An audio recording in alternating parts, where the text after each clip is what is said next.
Hey everyone, Scott Hansen here from NFL Red Zone. I hope you're checking out 1 hour of 5 Yard Rush, one of the best podcasts on NFL football in the UK.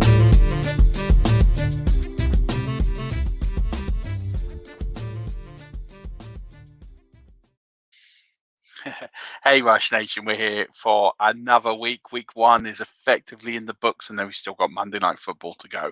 So we need to be focusing on week 2. We need to be focusing on looking ahead. And now we've had a good look at 30 of the teams in the NFL. We can start to use that data, get that information that we have, start to learn from it as we continue to push forward. I always say to people, week 1, you learn a lot about the team that you have. There's a lot of time to fix whatever it is that needs to be fixed. At the same point, if you've had a record week, don't take that for granted. That doesn't mean your team is going to go on and storm the season. It might happen, but from my vast experience, it doesn't always pan out that way. So it's always about getting a little bit better every week, and that's exactly what we're going to do with this Waiver Wire podcast. Let's go ahead and look at what we can do to make some teams better, to make your teams better, to start pushing it on. I had a great bit of feedback this week to start talking about some fab amounts. I'm going to try and do that. It's very difficult to give you like an amount because every league has different amounts, but I'm going to try and give you like percentages as to what I'd be thinking from a fab perspective.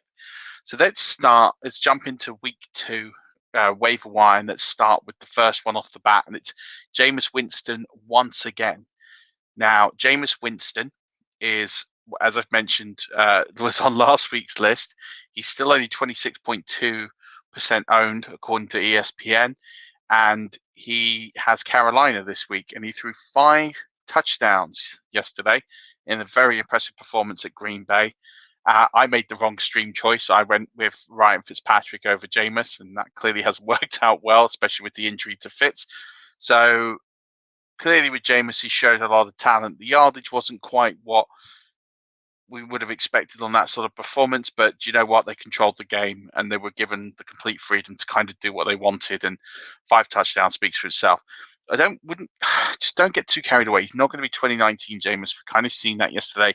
He's going to be kept on a leash. He's going to be kept on a bit of rope, but perfect start for him. He's definitely a must own. I would be looking to put down in a 1 QB league, because he won't be available in a 2 QB league, but in a 1 QB league, I never like to spend too much on quarterbacks. I think if you've got a quarterback problem, which I can't imagine you do, I think if you drafted, like, say, a Trevor Lawrence and no one else, I think Jameis Winston's exactly what you need. I think I would be putting maybe 5% of my fab down max. I wouldn't be willing to put anything more than that, because I think he's a good option. I think he has top 12 upside, but I do think there is some risk there that he doesn't hold on to the job for the whole season. So you want to be a bit careful. But if I'm like a Trevor Lawrence owner and that's who I drafted, or I'm sort of sitting there with a middling option, I would probably look to have Jameis Winston added to my team this week. Other option, and this one's a very, very safe option, is Kirk Cousins. He's 24% owned. He has Arizona in week 2, so it should be a little bit tougher, but he is who he is. We know where he is coming into the NFL. We know exactly what he can do. The difference is between Kirk Cousins and say someone like Winston is he is safe. He doesn't have this elite upside. He's a great bench option to have. If you had, say, Ryan Fitzpatrick as your bench option, and you now a bit worried about what's going to happen long term, I'd add Kirk Cousins. I'd add Kirk Cousins over Ryan Fitzpatrick, because whilst Ryan Fitzpatrick gives you that great upside, Kirk Cousins will just deliver you that sort of 10 to 15 QBR scores most weeks. He doesn't flop that often. Doesn't get you those top 5 weeks that often, but he is a pretty safe bet, and he has a lot of weapons there. So I do think he has low-end QB1 upside against Arizona this week. In a 2 QB league, by the way, on Cousins, I'd spend maybe 1% fab. I don't think you need to spend much to get Kirk Cousins in leagues, because people kind of know what he is, but he's a useful player to have, so wouldn't be spending much more than that. If I'm in a 2 QB league, Taylor Heineke obviously comes into play. He's not very well owned. He's someone I'd be dropping a reasonable amount of fab, especially if I'm the Ryan Fitzpatrick owner. If I'm the Ryan Fitzpatrick owner and I don't have any other options, I think you're going to need to drop anywhere between 5 and 10% fab on him to get him, and I think you should. At the end of the day, you need to have an option. If Fitz is going to be injured, then I think that will happen. So I think he's there. So I would add Heineke for sure. There's no really any other quarterbacks you need to worry about at this time. That's for sure. Now let's go into running backs. So the first one off the list is a surprising one for me, not one I thought I'd be putting in a column this year, and it's Mark Ingram. He's 11% owned. He has Cleveland in week 2. And we spent the whole offseason kind of wondering, who is it going to be? Is it going to be David Johnson? Is it going to be Philip Lindsay? And it turned out to be neither. It turned out that Mark Ingram ran the show. He had an absolutely dominant performance yesterday. 26 carries, 85 yards. And he's not going to get that kind of workload every single week because the Texans aren't going to be embarrassing teams like they embarrassed Urban Meyer and the Jags. But he clearly looks the lead dog. He got 70% of the touches from the running backs.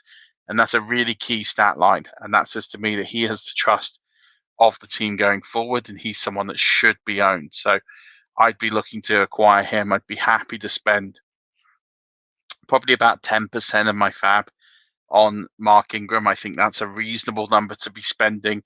I think if you're spending much more than that, I think you'd be questioning what he's going to give you week in, week out. And I think he's someone who is a solid play, maybe a low end RB2, but he's never going to give you that RB1 upside. Even with 26 carries, he still churned out 85 yards. So I think if you drop 10% of fab on him, I think fine. I think if you drop much more than that, I think you're kind of looping yourself into a bit of trouble. And if someone wants to drop 20, 30% of fab, more for them. I think there are better options to come along. Speaking of which, here is a better option. It's Elijah Mitchell. It's 0.7% owned. He has Philly in week 2. Now, for me, Elijah Mitchell was easily the biggest surprise of week 1. Trey Sermon was a healthy scratch, and Elijah Mitchell made the bench over Trey Sermon. And Mostert went down quite early. And as a result, Mitchell carried the ball 19 times for 104 yards and a touchdown. Now, the things that have come out of this that are really, really fascinating. One, Trey Sermon not making the team, or making the match day team. I think that's really interesting. People are going to go nuts over this and are really concerned. I think this is to send a message to Sermon. Maybe he's not worked hard enough in camp. Maybe there's some question marks. At the end of the day, he made the 53. So if there was severe concerns, he wouldn't have made the 53. Yes, they drafted him with a pick, and they traded up to get him. That's the other thing you got to remember. They traded up to get him. They have high expectations for him. He probably has not met those expectations. I just think they've seen something in this guy they like. He's not delivering what they want. They sent a message. So this also, with that in mind, gives me some thought about Elijah Mitchell. And it's really simple. I'd be wanting to buy right now. I'd be wanting to buy him, especially with Mostert out, Sermon out in the cold. I think he's worth 20, 25% of your fab, but it comes with the expectation of this guy is going to be good, and he's going to be good, but I'm worried that when it gets to the bye week and beyond, he could just be a guy, and he could just really fade into the background. And that's my concern with Elijah Mitchell. Do not assume, because he started over Trey Sermon, he is the guy there, because I'm just not convinced that is the long-term play. But in the short term, if you've had these running backs go down, your Gus Edwards, your Cam Akers, your J.K. Dobbins, you didn't get a Tyson Williams, you didn't get Tony Jones Jr., and you're really struggling as to a guy to pick up, then Elijah Mitchell is well worth sort of 20% of your fab, maybe even 25% of your fab. And what he'll do is he'll triage your team. I also think as a Sermon owner, I'd be slightly invested. This goes against my usual advice, but clearly you want a bit of cover in your team. And I'd want to be owning one of those backs. And if it's not going to be Sermon, it's going to be Mitchell. We need to wait on what the full news is going to be most hurt, but he does always seem to get hurt. So I like buying Elijah Mitchell now. I'm not prepared to go all in on him, but I'm prepared to put a significant amount of money down. So that's something to really sort of keep in mind. Other backs I'd be buying at this stage. Kenneth Gainwell, he clearly looks like at this stage he could be the goal line back. That's a useful role. Wouldn't be spending tons on that. Miles Sanders is the alpha there. We know that's going to happen. So I think he's someone that's worth a couple of percent of fab. Larry Roundtree, he is clearly the number 2 there now. You know, you can forget your Josh Kellys, you can forget your Justin Jacksons. It's going to be Larry Roundtree, and he looked good. I mean, 27 yards on 8 carries is not a huge return, but he had a 16-yard run early. He looked good during that. He is a rookie. He's just getting his feet. He's not going to get those constant touches. He's the guy behind Eckler now. And I think you can cut Kelly. I think you can cut Justin Jackson. I think Roundtree's the guy I want to be owning. And Eckler, again, he does stints on IR. If that's the case, Roundtree's a guy I want to be owning. I'm prepared to put a couple of percent of fab down, whatever you kind of feel comfortable with. I think you can get him for under 5% of fab. I'd be quite happy to buy him at that price. DJ Dallas is another one. He's pretty much completely free and unrostered. Rashard Penny's gone down yet again. All these talks that he looks great, stronger than ever, and he goes down week 1. I mean, it's just the Rashard Penny experience. And I really feel sorry for Rashard Penny. There is a player in there who just somehow physically does not stay fit. And unfortunately for the Seahawks, neither does Chris Carson. Those two guys are so injury prone. And I know that gets banded around a lot, but these guys miss time every single year. So DJ Dallas, there he is. I think he's someone I would have because Alex Collins was inactive. I think you can get DJ Dallas for $1 or $1 or 1%. I'd be adding him if I have a deep enough bench. If I have a shallow bench, I'm not doing it. But if in a deeper bench, a dynasty play, even DJ Dallas is someone I'd want to be buying right now. Let's move over to the wide receivers. Let's go to Terence Marshall Jr., 21.1% owned. He has New Orleans in week 2 at home. This is a real long-term play. When I mean long-term, I don't mean dynasty long-term. I mean, I'm thinking second half of the season. I've seen things now with with Terence Marshall Jr. that I can compare him a little bit to what Justin Jefferson was last year. I mean, Terence Marshall Jr. was PFF's top-rated wide receiver in the preseason. There's so much going on to like about what this guy can do. He's with his college coordinator. He's in a system that's going to be utilized to him, and he's getting work. You know, 3 for 26 doesn't sound all that impressive. He got 6 targets. That's all I care about at this stage. Week 1 in his NFL debut, he got 6 targets. That's a significant amount. That says to me he is going to be relevant in this offense. He's going to get plays once he's acclimatized. This isn't a guy that is going to be a play for week 2, maybe even week 3. This is a guy I'm thinking, I'm not saying he's going to go on the Justin Jefferson breakout, by the way. I don't think he's going to return that many yards. But I'm looking at the trajectory and I'm thinking he can do something that'll be similar to the course of Justin Jefferson. First 3-4 weeks, not do a lot, and then all of a sudden can explode and put up significant fantasy numbers. I'm not saying wide receiver 1 numbers all the way out, but I'm thinking he could have wide receiver 1 games. He could have wide receiver 2 games. He's someone I'm really, really intrigued and keen to get on a lot of my rosters. He's on a lot of them already because I was telling people miles before most. I'm not trying to take a victory lap here. It's just really simple. I was telling people when he was free, go draft Terence Marshall Jr. He's absolutely free in drafts. This was way back in the summer because they play 3 wide receiver sets, and he is someone who's an absolute stud, and he is going to be a big factor in the NFL. I'm just convinced of this now. So the long-term play, not a short-term play, but I've seen enough from week 1 to know there's something to him, and he is someone I want on a lot of my rosters for the second half of this season. Someone I want in the short term, though, is Christian Kirk. 3.6% owned. He's got Minnesota in week 2. And I would argue it's probably the best I've ever seen of Christian Kirk. 5 targets, 5 catches, 70 yards, 2 touchdowns. But he looked nimble. He looked quick. He looked elusive. He ran really good routes. I think he looked really, really good. And I think for me, he's going to have some lean weeks. He's going to be a bit boom or bust. And I think that's true of almost anyone in Arizona who isn't DeAndre Hopkins. And I think you're going to have to live with that. But I think for a guy you can get on your roster right now, and I think you could probably get Christian Kirk, I don't know, his price could go up. I'm probably not spending more than 4 or 5% of my fab on Christian Kirk because he is what he is. I think he's going to have good weeks. I think he's going to have bust weeks. I think he's not the most consistent guy. So I don't want to overspend, but I think if people are that low on him, I would be quite tempted to pick him up at a cheap price. So he's someone I would be investing. By the way, on Fab for Terence Marshall Jr., I think you can probably get him for 2-3% Fab.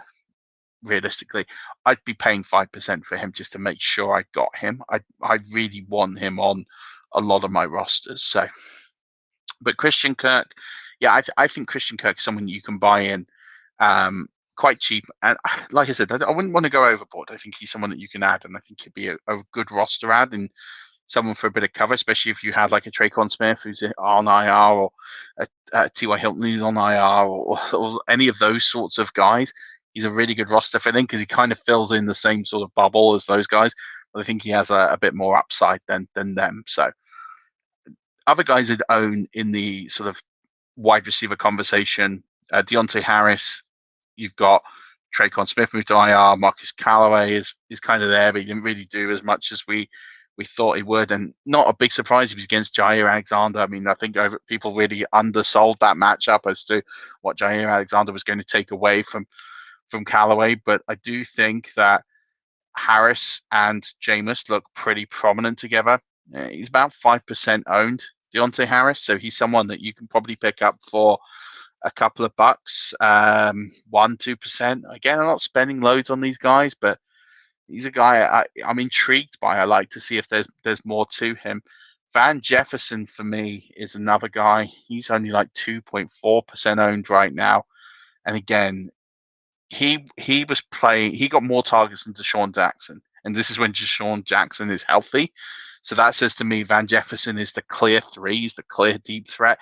He's a boom or bust guy. He's going to be the sort of guy that has those 2 120 and 1 touchdown kind of games. Like he's going to have big weeks, big reception in a tier PPR league, for example. He's someone that you should own.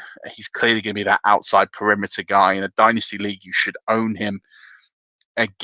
He's going to be bye week cover. He's not someone who you're going to start week to week, but he's someone that for bye week cover could just give you a bit of a league winning or week winning boost. So yeah, you could probably get Van Jefferson right now. There's a bit more hype on him than I'd argue there should be. Not I'm saying I think he's a very good player, and I really like him, Florida Gator and everything there. But I think 2-3% of Fab, fine. I'd be reluctant to spend a lot more than that because you're not going to play him most weeks. You have to understand that when you commit your Fab, you want to be getting guys who are going to have a certain characteristic or value to your team. Bye week cover who could go off is massive, but you're never going to go into a regular week when there's no bye week. So at this moment, we're looking at the first 6 weeks of the season and think, I'm going to start Van Jefferson this week. It's just not going to happen. If you are, you're overthinking it. And yeah, he could go and have those big weeks. That's why you want him, but they're slightly unpredictable when they're going to be. So I would have him on a roster. I'd like him. I think he's a good player, but I think it's a very niche role that he will have, and I would just be a bit cautious on spending too much Fab for a guy who realistically is probably not going to start more than 3 or 4 fantasy games for you this season, and that's really his role. The other guy who you should be owning is Cedric Wilson. Cedric Wilson is basically free. I think he's not even 1% owned, or it might be 1% owned. Cedric Wilson is going to be the third guy now. Gallup is down. Gallup could be out for 3 to 5 weeks. Let's call it in the middle and say 4. So, and then really, if it's 5 weeks, they're going to hold him out to the bye week, because why would you play him a week before the bye? They've got the week 7 bye, 6 games before the bye. If he's out for 5 weeks, I doubt think he's going to get too much before the bye. So with that in mind, I think Wilson is going to have a role. He's going to have one of those sort of 6-7 targets a game kind of role. Wide receiver 3, solid guy. You guys go out late in your lineup. He's a guy you can throw in a flex. He's a flex play. There's a value to a guy like that. It's about 2, again, I keep bounding that number, 2-3% of Fab, because he's short term. But it's a role that's worth having. I'd buy anything into this Dallas offense, so I don't have a problem spending a couple of Fab bucks here. And if the worst comes to worst with Gallup, as we've seen before, then you've got a player who is although he's a wide receiver 3 on this team, he's going to get work. So don't forget, this guy in last year, week 3, I think had 107 yards. So you've got the skills. So I like him as an ad as well. Let's go tight end. Jared Cook here, Mr. Safety himself, 22.6% owned. And listen, he's not here to be a stud, okay? You don't need to be a stud to be a worthwhile starting tight end for fantasy football teams. It's why I'm not the biggest lover of the position for fantasy, although I love it in the game itself. But he had 8 targets, and that was what was important to me. I needed to see where the targets were going to be with Jared Cook. I did invest in him a fair bit in drafts this season, but 8 targets, 5 for 56 doesn't sound sexy, but he got red zone looks. He dropped one in the end zone. It was a difficult catch. That's all I need to see to know that he's going to be a solid low end tight end 1. But he's going to be on most waiver wires. I'd be spending, again, I don't like to invest too much in the tight end position, but I think anything up to 5% of your fab, if you have an Irv Smith and haven't really got a cover guy, I think Jared Cook's going to be fine. And someone I would be investing a little bit of money in just to have that security. He's going to have touchdown upside most weeks in this high power offense. He's going to get looks. He's going to score touchdowns. I can see him getting sort of 7-8 touchdowns on the year potentially. And if he's getting 8 targets a game, 7 targets a game, that's what I'm interested in. I'm not overly bothered about the stat lines right now. Everyone's rusty. Everyone's still getting up to speed. What are the targets? Where are they coming? He's getting good peripheral numbers. That's what matters to me right now. Another guy who absolutely dominated is Juwan Johnson. Everyone expected Troutman to be the guy at tight end in New Orleans, but I think Johnson might have usurped him. Yes, there's question marks over Troutman's health, but team high 6 targets. He caught 3, scored 2 touchdowns, and again, it's where he's getting them. Winston loves looking at tight ends in the red zone. He loves targeting those guys near the goal line. Did it his entire career in Tampa. He did it with OJ Howard. He did it with Cameron Brate. This is what he loves to do when he gets down there. He loves targeting a tight end who's going to make plays. Johnson has shown that he is a guy who can make plays. So I absolutely love having him available. He's someone who's going to overexcite people. Don't get caught up in it. He's worth a few percent of your fab, not worth that much more. It is the tight end position. He's going to have this sort of up and down roller coaster, but he's someone who's going to be absolutely fine. I missed a wide receiver on my list. It's KJ Osborne, by the way. So he's the wide receiver 3 since BC Johnson is out for the season. And Smith Marsetti is just looking like he's going to be the kick returner. And KJ Osborne looks really solid. He had 7 receptions for 76. He is again free. I think 0% owned. I think 0.2% owned. Hardly anyone has KJ Osborne. He's someone that's worth 1 to 2% of your fab. Not much more than that. I think he's going to get some work, but again, he's going to be the 3rd wide receiver in what is really quite a shallow offense in terms of targets where they're all going to get distributed. But for games where they're trailing, like yesterday, where they're playing big favorites and they need to throw the ball, Osborne's going to be a bit useful for a flex. So if Minnesota are ahead in a lot of games, Osborne's going to be irrelevant. So you have to look at the matchups. He's very matchup dependent, but games like yesterday where they're going to lob the ball a lot, especially down the stretch, and they're getting desperate, he's going to get the work, and that's been seen there. Other tight ends, Dawson Knox is still out there. He's still knocking around. He's less than 15% owned, and he's a solid guy. At the end of the day, Ertz hasn't gone there in a trade. That's the only thing that worries me. Hollister got cut. He is the guy. He's going to get red zone looks. He's not going to get a ton of work, but he will have weekly touchdown upside. That's kind of what I want of a guy. I wouldn't spend more than 1% on him. I don't think you need to. You probably get him for free even. But if you need a tight end, he's someone that you could be grabbing. And the same goes with Dalton Schultz. I wouldn't be spending anything on him if someone wants to commit money. But it looks like Schultz and Jarwin are potentially going to share a role, and Schultz might get a little bit more work. I'd seen on the depth chart that Schultz was ahead, and I kind of just thought it was a bit of gamesmanship. But you look at the usage from week 1, it looks like Schultz has a very specific role, and he's going to get a bit more action than Blake Jarwin does. Maybe that changes, is why I don't want to spend any money on him. But if I'm desperate for a tight end, I think you could do worse than Worse than him, that's for sure. Kicker is the same as last week. It's Ryan Suckup. He's 30% owned. Now, safe, reliable, he's accurate. He had 5 kicks on Thursday night, and he made all 5. Okay, 4 of them were extra points. Only one of them was a field goal, but he made all his kicks. That's all I want from a kicker. No dramas. He's going to make kicks. 7 points. It's never going to overly excite anyone, but you know what? That's going to put him in contention for top 12 every week. And I think he gets more opportunities this week when he plays the Falcons at home, given how bad they were against the Eagles. And last up, DST, and I'm going to pick someone who got an absolute shellacking last week or yesterday, and that's the Packers. They're 24.1% owned. They have Detroit in week 2, and I know Detroit put up a load of points on the 49ers. A lot of it was garbage time. A lot of it, the game was done. There wasn't much to play for.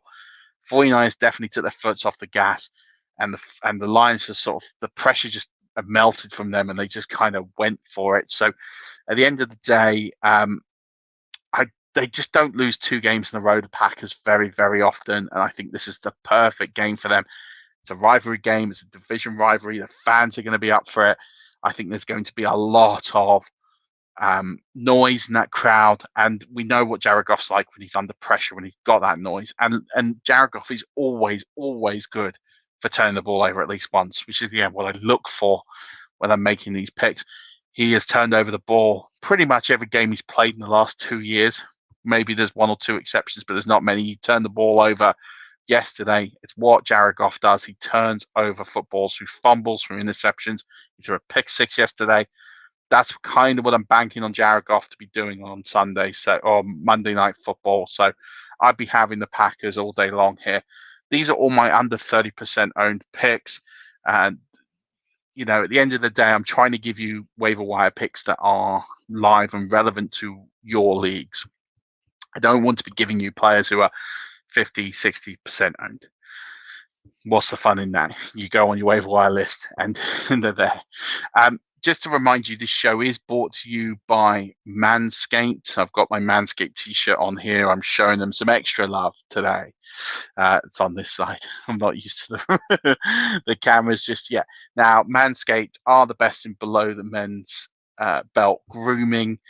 I've got my Lawnmower 4.0. I keep going on about how much I use it and I love it. I use mine once, twice a week at the moment, because I just like to have myself like nice and tidy under there. And, you get a really, really close shave without it being too close.